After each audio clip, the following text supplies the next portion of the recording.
미션 임파서블, 잭 리처, 미이라 등 1981년 데뷔 이후 무려 40년이 넘는 세월 동안 할리우드 톱스타로 활약 중인 톰 크루즈. 그리고 현 시점에서 할리우드를 가장 대표하는 배우 중 한 명인데요. 그런 톰 크루즈는 한국을 사랑하기로도 할리우드 내에서도 또 전 세계적으로 모두가 알 정도로 유명합니다.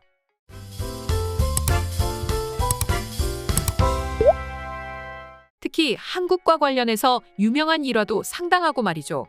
실제로 톰 크루즈는 1994년 뱀파이어와의 인터뷰라는 영화를 시작으로 2000년 미션 임파서블 2, 2001년 바닐라 스카이, 2008년 작전명 발키리 그 밖에도 미션 임파서블 고스트 프로토콜과 로그네이션, 그리고 잭 리처 시리즈 2편과 2018년 미션 임파서블 폴아웃까지 무려 9번에 내한했을 정도로 아시아 국가들 중 특히 한국을 사랑하는 모습을 보여주었습니다.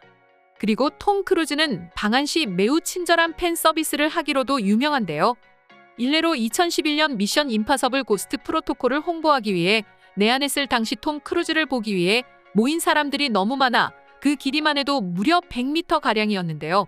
그런데 그런 팬들이 너무 고마웠던 나머지 톰 크루즈는 팬들 한 명 한 명과 인사를 나누고 사인을 해주느라 100m 남짓한 거리를 지나는데 1시간 이상이 걸리는 일도 있었습니다.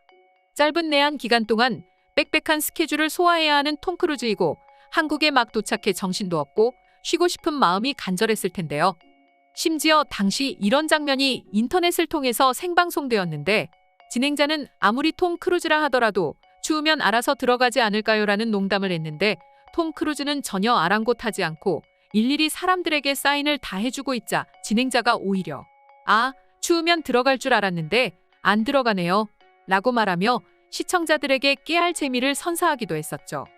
그리고 이 사건으로 인해 톰 크루즈에게는 친절한 톰 아저씨라는 별명이 붙기도 했습니다. 뿐만 아니라 2008년 작전명 발키리 홍보를 위해 방문했을 당시에는 행사장에 무려 43개의 미디어의 사인을 받은 팬의 이야기도 있는데요. 한 팬이 자신의 보물이라면서 톰 크루즈가 출연한 영화 DVD 무려 43장 들고 와 사인을 요청했는데 톰 크루즈는 팬의 진심에 감동받아 일일이 하나씩 모든 DVD에 사인을 해주기도 했습니다.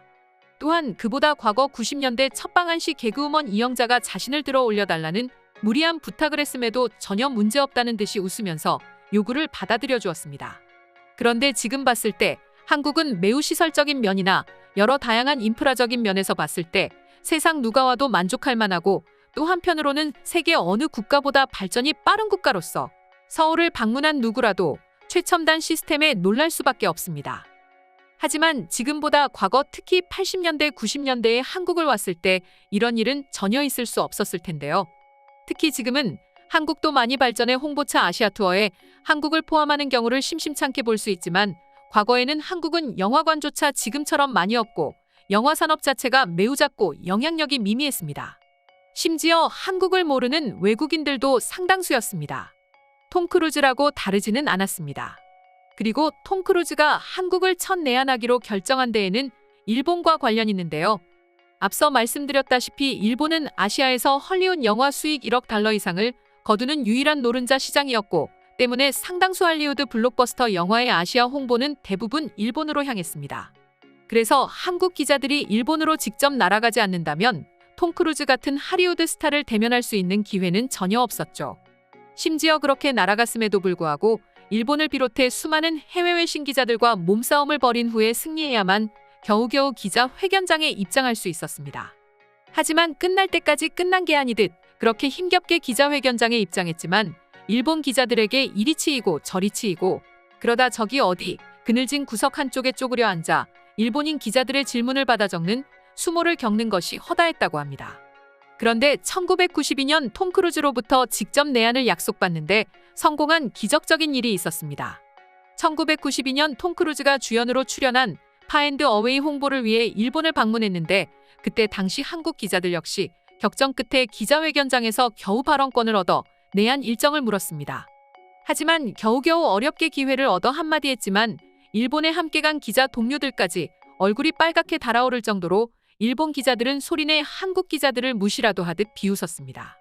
심지어 한 일본의 기자는 한국 같은 나라에 어떤 세계적인 스타가 방문하겠냐라는 말을 서슴없이 발언할 정도였죠.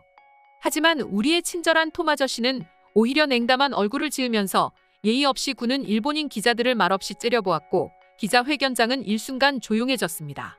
그렇게 조용해진 뒤에야 톰 아저씨는 질문한 한국 기자에게 곧 한국을 방문하겠다, 기자분께 약속한다라고 말했고, 그렇게 1994년 영화 뱀파이어의 인터뷰 개봉 당시 첫 내한을 오게 되면서 한국 기자와의 약속을 지켰습니다.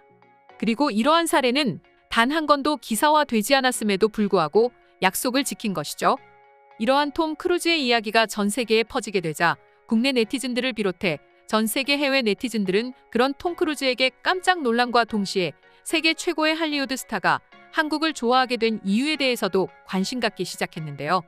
그럼 지금부터 해당 사연을 본 해외 네티즌들의 반응 자세히 살펴보도록 하겠습니다.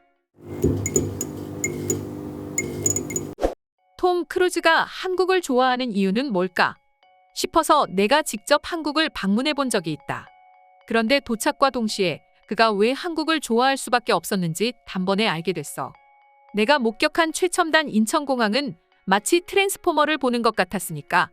한국 사람들은 팬으로서 갖춰야 하는 가장 모범적인 답안인 것 같아. 우선은 매너 없는 파파라치가 없다는 점이 첫 번째. 그리고 치안이 뛰어나 아무리 유명한 해외 스타라 하더라도 자유롭게 거리를 돌아다닐 수 있다는 것. 그 외에도 너무 많아. 지난번에는 클레이 모레츠가 혼자서 지하철을 타고 다니는데도 사람들은 전혀 신경 쓰지 않는 것 같았어. 난 실제로 클레이 모레츠가 한국에서 전혀 유명하지 않은 사람인 줄 알았다니까. 아무리 할리우드 스타라고 하더라도 한국에 가면 그냥 평범한 한 소녀가 되는 건 아닐까요? 아니면 한국 사람들은 TV나 영화 같은 문화생활을 전혀 즐기지 않는 거겠죠. 한국인들의 매너를 전부 배워야 하는 건 아닐까요? 우린 그들을 너무 불편하게 만듭니다. 한국인들도 한국인이지만 톰 크루즈 역시 매너가 상당한 것 같네요. 한국인들과 톰 크루즈 서로가 서로를 도저히 사랑하지 않을 수 없을 것 같습니다. 세계 최고의 톱스타들이 대체 왜 한국을 좋아하는 걸까? 항상 궁금했어. 그런데 이유를 알 것만 같아. 지금 2년째 한국에서 유학 중인데 한국인 친구들은 모두 매너 있고 매력도 넘쳐. 그리고 한국이라는 나라 자체의 매력도 굉장하고, 요즘 홍콩이나 중국, 일본 같은 아시아 국가를 가보면 사람들이 예전과 달리 굉장히 매너도 없고 무모하다. 심지어 무례하다.